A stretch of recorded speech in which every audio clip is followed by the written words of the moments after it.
ഒരു കുഴിയില് നമ്മൾ അറിയാതെ കാലൊന്ന് തെറ്റിന്നിരിക്കും.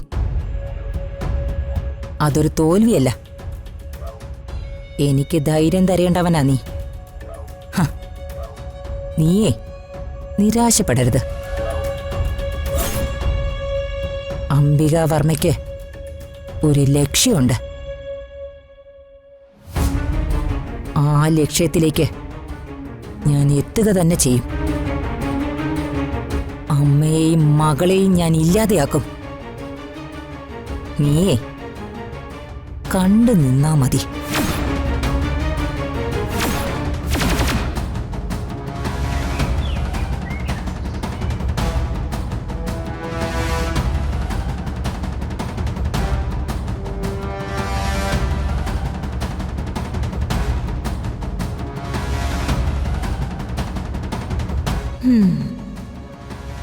ഇയാളെ മയക്കി വശത്താക്കണം.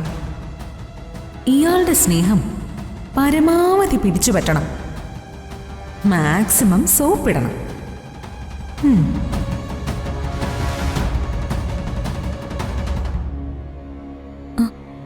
വല്യമ്മാവ, ഗുഡ് മോർണിംഗ്. Good morning. ദാ വല്യമ്മാവ കോഫി.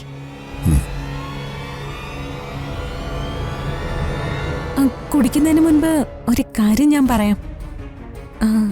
അതില് ഞാൻ പഞ്ചസാര ഇട്ടിട്ടില്ല. വല്യമ്മാവിന് ഷുഗർ ഇല്ലാന്ന് എനിക്കറിയാം. പക്ഷെ പഞ്ചസാര ഡേഞ്ചറാ. അതാ ഞാൻ തരാത്തത്. വല്യമ്മാവൻ പ്രഷറിന്റെ ടാബ്ലറ്റ് എപ്പോഴാ കഴിക്കുന്നത്? സാധാരണ ബ്രേക്ക്ഫാസ്റ്റ് കഴിഞ്ഞു. ഓക്കെ, ഇന്ന് മുതൽ ടാബ്ലറ്റ് മറക്കാതെ ഞാൻ എടുത്തുതരാം. ഏയ്, അതൊന്നും വേണ്ട കൂടി, ഞാനെടുത്ത് കഴിച്ചോളാം.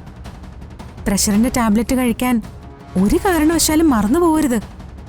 അതാ ഞാൻ പറഞ്ഞത് കൃത്യമായിട്ട് ഞാൻ എടുത്തു തരാന്ന്. ഇന്ന് മുതൽ വല്യമ്മാവന്റെ കാര്യങ്ങളെല്ലാം ഞാൻ നോക്കിക്കോളാം.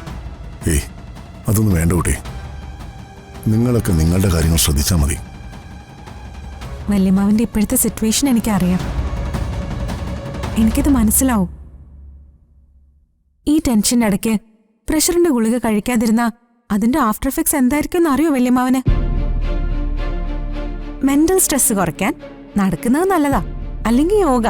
മനസ്സിന് ഏൽക്കുന്ന ചില വിഷമങ്ങളൊന്നും അങ്ങനെ മാറുന്നതല്ല നന്ദനെ. സത്യത്തിൽ ഞാൻ വല്യമ്മാവനെ ആശ്വസിപ്പിക്കാനാ ഇങ്ങനെയൊക്കെ പറയുന്നത്. എന്ത് ഭീകരമായ ഒരു സിറ്റുവേഷനിൽ കൂടിയാ വല്യമ്മാവനിപ്പോ കടന്നു പോകുന്നേ. വല്യമ്മാവന്റെ സ്ഥാനത്ത് മറ്റാരെങ്കിലും ആയിരുന്നെങ്കിൽ ഇപ്പൊ സൂയിസൈഡ് ചെയ്യുമായിരുന്നു. എന്താ അല്ലേ, ഈ ഋതികയുടെ അമ്മയും ഒരേ സ്വഭാവക്കാരാ. ഇവരുടെയൊക്കെ ഒപ്പം എങ്ങനെ ജീവിക്കാൻ പറ്റും? ഇയാള് ഞാൻ പറയുന്നതിനെ എതിർത്തിട്ടൊന്നുമില്ല. അതുകൊണ്ട് മാക്സിമം തീ മനസ്സിലേക്ക് കടത്തിവിടാം. ഇവർക്കൊക്കെ എന്താ മനുഷ്യരെ മനസ്സിലാവാതെ പോകുന്നേ? വല്യമ്മാവന്റെ ഈ നന്മയുള്ള മനസ്സ് എന്തുകൊണ്ടാ അവര് കാണാതെ പോകുന്നേ? അതൊക്കെ ഓരോരുത്തരുടെ ഓരോ തലവിധി. ശത്രുവായ എന്റെ അച്ഛൻ വരെ വല്യമ്മാവനെ കുറിച്ച് വ്യക്തിപരമായി നല്ലത് മാത്രമേ പറഞ്ഞിട്ടുള്ളൂ. ഈ പത്മാവതി അമ്മ വല്യമ്മാവനോട് ചെയ്ത ചതിയും മറ്റും അച്ഛൻ എന്നോട് പറഞ്ഞിട്ടുണ്ട്.